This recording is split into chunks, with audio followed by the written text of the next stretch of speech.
more you talk, the less control you have. You think speaking more makes you respected, makes you visible, makes you matter. But actually, every unnecessary word chips away at your authority until there's nothing left but noise. And most people never realize this. They keep talking, keep explaining, keep trying to be understood, while slowly making themselves smaller in the eyes of everyone listening. You felt this before, even if you didn't have the language for it. That moment when you spoke too much and immediately regretted it. When you tried to clarify your point, but somehow it made you look unsure. When you explained your decision and suddenly it sounded weaker than it did in your head. That's not bad luck. That's exposure. Because the more you speak, the more you reveal your internal state, your doubts, your need for approval, your fear of being misunderstood. And people pick up on that faster than you think. You tell yourself you're just being open, just being honest, just being real. But what you're actually doing is giving people too much access, too much data, too many angles to analyze you, to judge you, to predict you. And once someone can predict you, they don't respect you. They manage you. They respond to you not as a presence, but as a pattern. You become easy to handle, easy to interrupt, easy to dismiss. And here's the part that stings a little deeper. You probably think the opposite is true. You think if you stay quiet, people will overlook you. You think silence makes you invisible, forgettable, irrelevant. So you fill the gaps. You jump into conversations. You over-explain your ideas before anyone even questions them. You try to control how others see you by giving them more words, more context, more reassurance. But the truth is colder than that. Every time you rush to speak, you lower your perceived value. Because power doesn't rush. Power doesn't chase attention. Power doesn't feel the need to constantly prove itself. And when you do, even subtly, people feel it. Not consciously, not logically, but instinctively. They sense the imbalance. They sense that you need to be heard more than they need to listen. And in that moment, you lose leverage. You've probably noticed certain people walk into a room and say almost nothing, yet everyone pays attention to them. Not because they're louder, not because they're more expressive, but because they're controlled. They don't react immediately. They don't fill silence out of discomfort. They let others reveal themselves first. And that creates something rare, tension. And tension is where power lives. But you weren't trained for that. You were conditioned to eliminate tension, to smooth things over, to keep conversations flowing, to avoid awkward pauses. You were taught that silence is uncomfortable, something to fix as quickly as possible.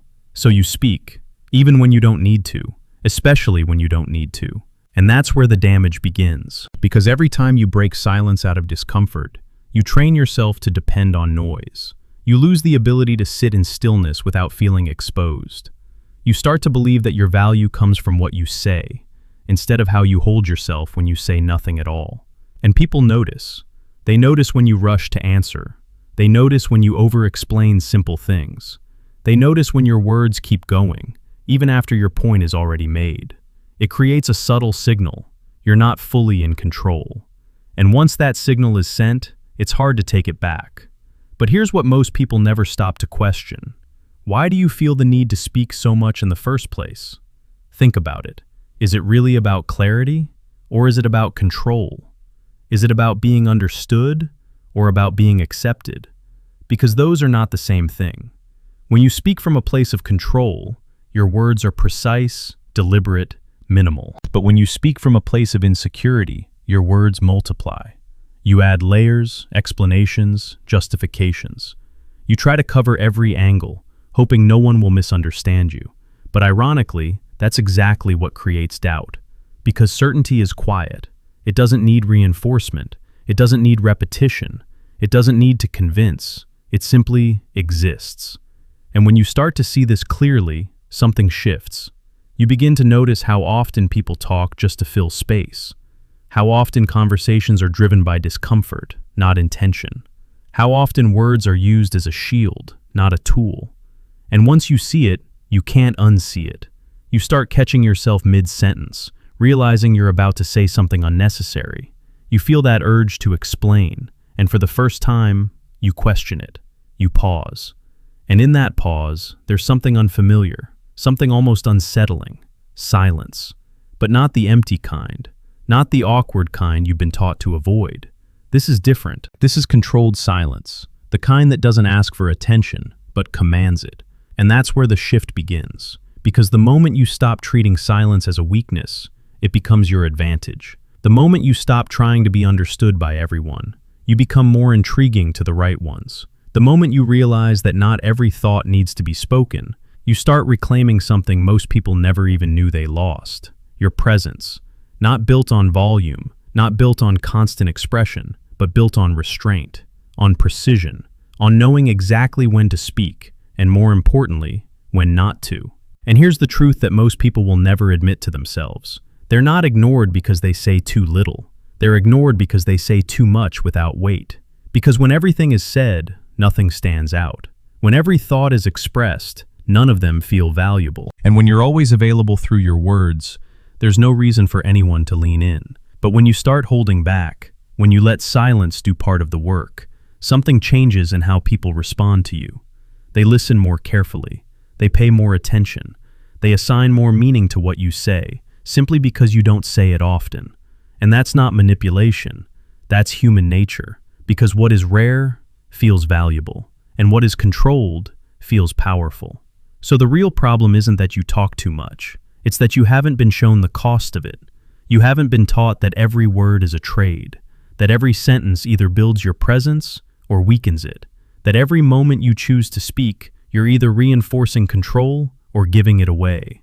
And once you truly understand that, once you feel it, not just hear it, you can't go back to the old way of speaking, because now you see the pattern, now you see the leak, and more importantly, you see the alternative. A way of moving through conversations without chasing validation, without over-explaining, without filling silence just to feel safe. A way where your words become intentional, and your silence becomes strategic. And this is where most people fall off, because it sounds simple, just say less. But in reality, it forces you to confront something deeper: your discomfort with not being in control of how others perceive you, your fear of being misunderstood, your need to be acknowledged. And until you face that, you'll keep talking. Not because you have something important to say, but because silence feels like losing. But what you're about to understand next will flip that completely. Because silence, when used correctly, is not losing, it's positioning. And once you learn how to use it, you won't need to fight for attention anymore. It will come to you without you asking for it. You still believe that speaking clearly is enough, but clarity without restraint is just exposure in disguise. And that's where the shift begins. Because most people don't lose power in what they say, they lose it in how much they say after the point is already made. And that's the first fracture you need to see, the one you've been ignoring. The quiet moment after your main idea when you keep going, adding more, softening your stance, explaining your intent, trying to make sure no one misreads you. And in doing that, you dilute the very thing that could have made you respected. Because certainty ends clean. It doesn't drag itself across extra sentences hoping to survive. And once you see this, you start noticing it everywhere.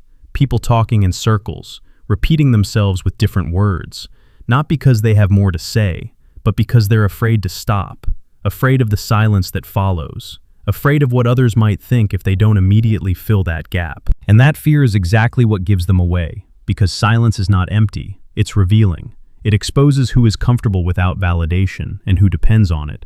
And human nature is wired to detect that difference faster than logic can explain it. We don't consciously analyze who is powerful. We feel it. We sense who is grounded and who is seeking. And the one who speaks less with control always feels heavier in presence than the one who floods the space with words. Not because they are smarter, but because they are harder to read. And what is hard to read becomes hard to challenge. And what is hard to challenge gains authority without asking for it. And this is where most people misunderstand the game. They think influence comes from persuasion, from saying the right things in the right way. But real influence often comes from what you withhold, from the tension you allow to exist without resolving it immediately. Because the moment you resolve everything, you remove curiosity. And curiosity is what pulls people toward you, not clarity alone. So when you speak less, you create space. And that space becomes a psychological vacuum that others feel compelled to fill. They start projecting their own interpretations, their own assumptions, and most of the time those assumptions elevate you beyond what you actually said. Because the human mind fills silence with significance, not emptiness. And you've experienced this even if you didn't realize it, Think about the last time someone gave you a short, controlled response and stopped. No explanation, no emotional leakage, just enough to land and then silence. It stayed with you longer than a full explanation ever would.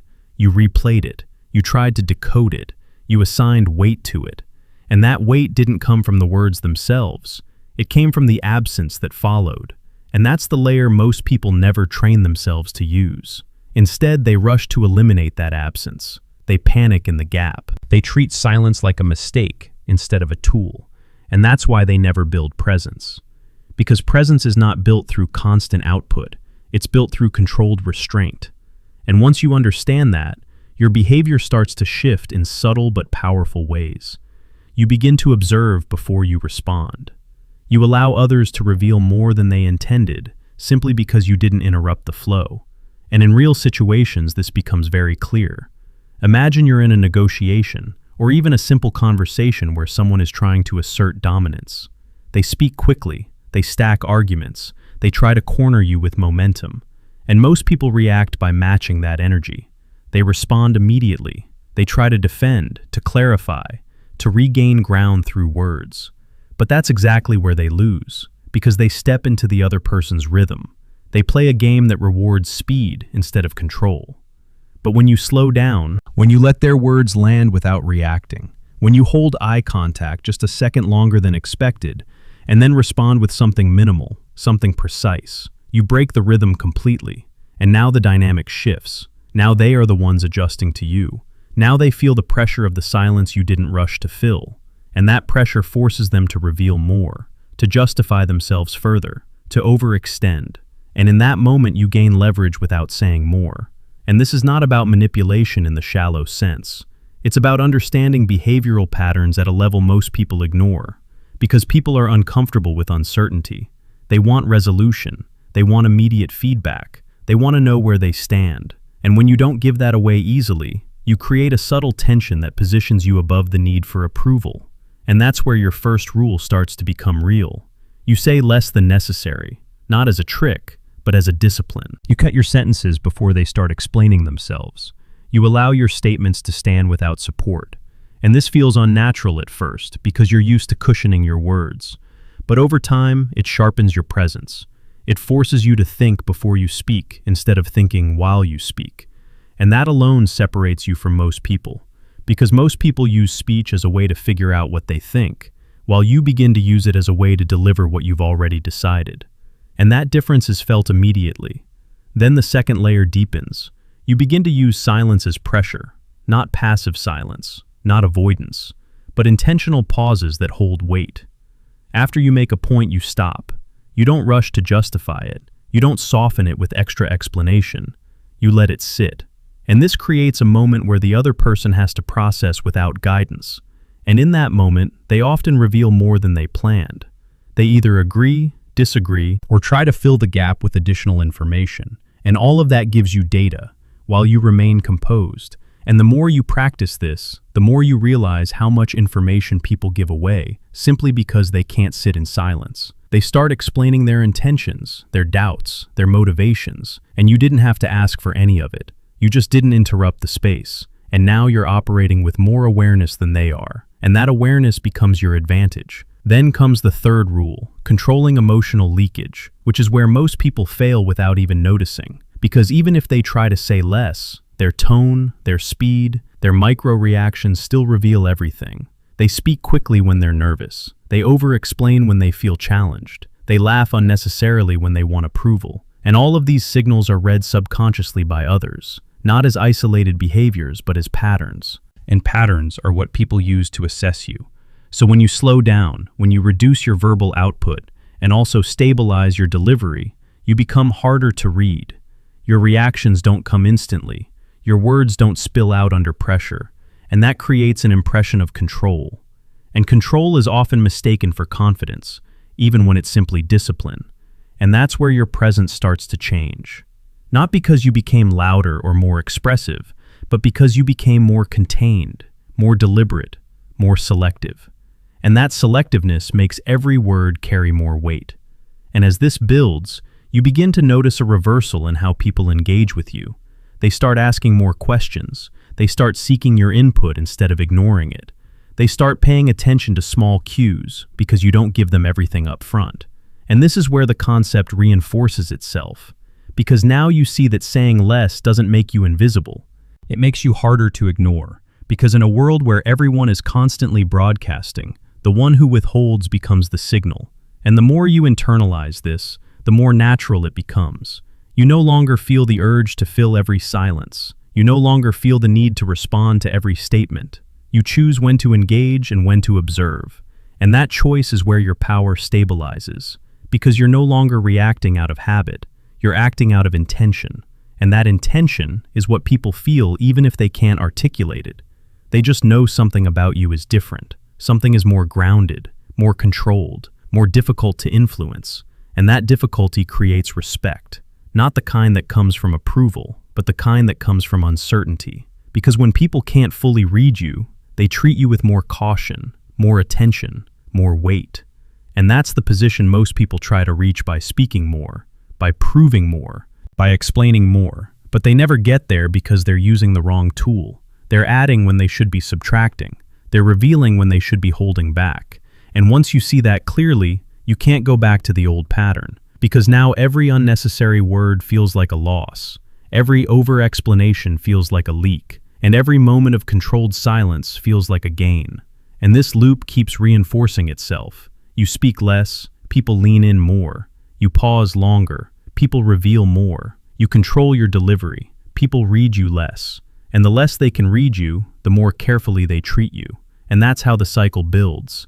Not through force, not through dominance, but through restraint. Through understanding that power is not about occupying space with noise, but about controlling space with presence. And once that becomes your default, you don't need to try to appear powerful anymore, because you've removed the behaviors that made you appear weak.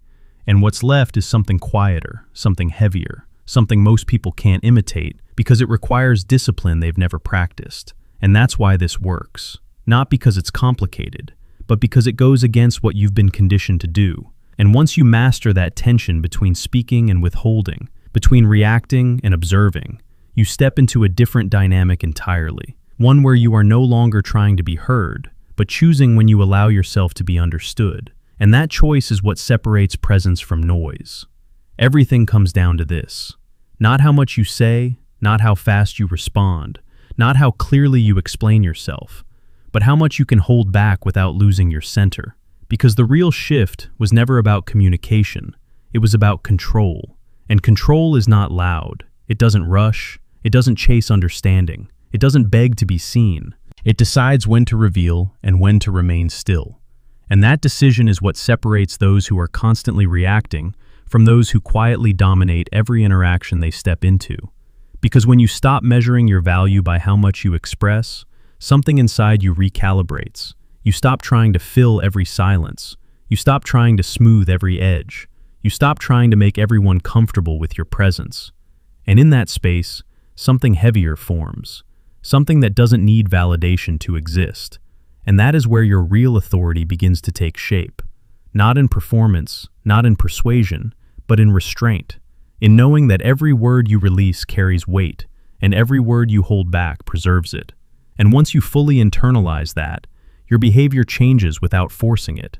You begin to notice the exact moment where you would normally speak just to maintain momentum. And instead of following that impulse, you pause. You let the silence sit. You let the discomfort exist without rushing to fix it. And in that moment, you feel the difference. Because now you're not reacting, you're choosing. And that choice is the foundation of power. Because most people don't choose their words, they spill them. They leak them under pressure, under emotion, under the need to be acknowledged. And that leakage is what keeps them predictable, readable, manageable. But you are no longer operating from that place. You've seen the pattern. You've felt the cost. And now every unnecessary sentence feels like giving something away you can't take back. So you start to compress your language, not to hide, but to refine, to make every statement deliberate, to remove anything that weakens the edge of what you're saying. And this is where your presence starts to sharpen in a way that others can't easily explain. They just feel it. They feel that you don't rush, that you don't overextend, that you don't try to control how they perceive you through constant explanation. And that lack of need creates a subtle tension, because people are used to others trying to manage their impressions. They expect clarification, justification, reassurance.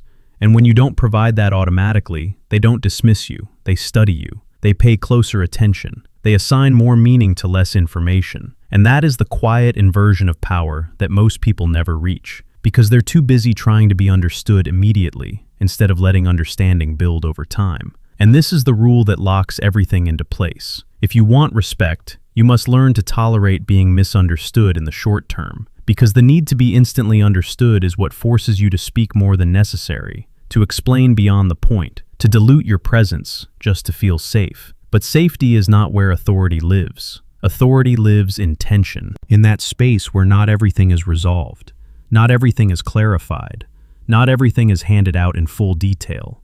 And when you can stand in that space without collapsing into explanation, you become something rare, something difficult to categorize, something that people approach with more caution, more curiosity, more respect. And this is not about becoming silent in a passive way. This is not about withdrawing or avoiding interaction. This is about becoming precise, intentional, controlled. You still speak, but only when it adds value, only when it moves the interaction forward, only when it reflects clarity instead of confusion. And everything else you let go. You don't chase every opening to talk. You don't compete for airtime. You don't try to dominate through volume, because you understand now that dominance is not created through noise. It's created through presence, through the ability to influence the space without needing to fill it. And as you continue to operate this way, you'll notice something that most people miss completely. Conversations start to bend around you, not because you force them to, but because your rhythm is different, your timing is different. Your restraint changes the pace of the interaction. Others start adjusting without realizing it. They slow down. They think more before they speak. They become more aware of their own words because they sense that you are not reacting in the usual way. And that awareness shifts the dynamic in your favor without a single extra word from you. And this is where silence stops being a technique and becomes part of your identity. Not something you use occasionally, but something you carry into every interaction. A baseline of control that doesn't fluctuate with emotion or pressure. And once that baseline is stable, you don't need to remind yourself to say less. It happens naturally, because you no longer feel the internal urgency to prove, to explain, to secure approval. You are no longer dependent on immediate feedback to validate your presence. And that independence is what makes you harder to influence, harder to manipulate, harder to read. And in a world where most people are transparent to the point of weakness, that opacity becomes your advantage, because people cannot easily position themselves against what they don't fully understand. And this is the truth most people will never accept, because it requires letting go of something they've relied on their entire lives. The belief that more expression equals more power. They will keep talking, keep explaining, keep filling every silence with unnecessary words, convincing themselves that they are building connection, while slowly eroding their own presence. And they will never see the pattern clearly enough to break it, because it feels normal, it feels comfortable, it feels safe. But you've already stepped outside of that pattern. You've already seen what happens when you reduce, when you hold back, when you let silence carry part of the weight. And now you can't unsee it. You can't go back to speaking without awareness, because now you feel the difference in real time. You feel when a sentence is too long, when a response is too quick, when an explanation is unnecessary. And that awareness gives you a choice in every moment, to speak or to hold, to reveal or to contain. And that choice is where your power stabilizes, not in one big shift, but in thousands of small decisions where you choose restraint over impulse. And over time, those decisions compound into something undeniable, a presence that doesn't need to announce itself, a confidence that doesn't need to be displayed, an authority that doesn't need to be explained. And this is the final layer that most people never reach, because it requires patience, it requires discipline, it requires letting go of the immediate reward of being heard in exchange for the long-term impact of being respected.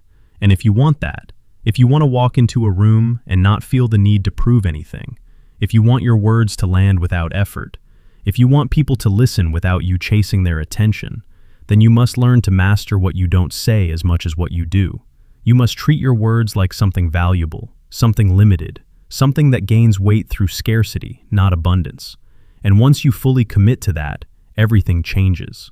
Not overnight, not dramatically, but steadily, quietly, in the way people respond to you, in the way conversations unfold around you, in the way you feel in control without needing to assert it. And that's when you realize this was never about silence alone. It was about discipline, about restraint, about understanding that power is not something you display, it's something you preserve. And the fewer leaks you have, the stronger it becomes. And most people will never understand this, not because it's complicated, but because it demands a level of self-control they're not willing to develop. They will keep trading their presence for temporary comfort, their authority for immediate validation, their silence for unnecessary noise, and they will wonder why they are not taken seriously, why they are overlooked, why their words don't carry weight, while you move differently. You pause when they rush, you stop when they continue, you observe when they react, and in doing that, you separate yourself without ever needing to say it. And that is the kind of power that doesn't fade, because it's not built on performance, it's built on control. And once you have that, you don't need to convince anyone of anything, because your presence does the work for you. So watch this again, not for the words, but for the spaces between them, because that's where the real shift is happening. And the next time you feel the urge to speak just to fill the silence, just to prove a point, just to be acknowledged, stop, hold it, let it pass, and understand that in that moment, when you choose silence over impulse, you are not losing your voice. You are finally gaining control over it.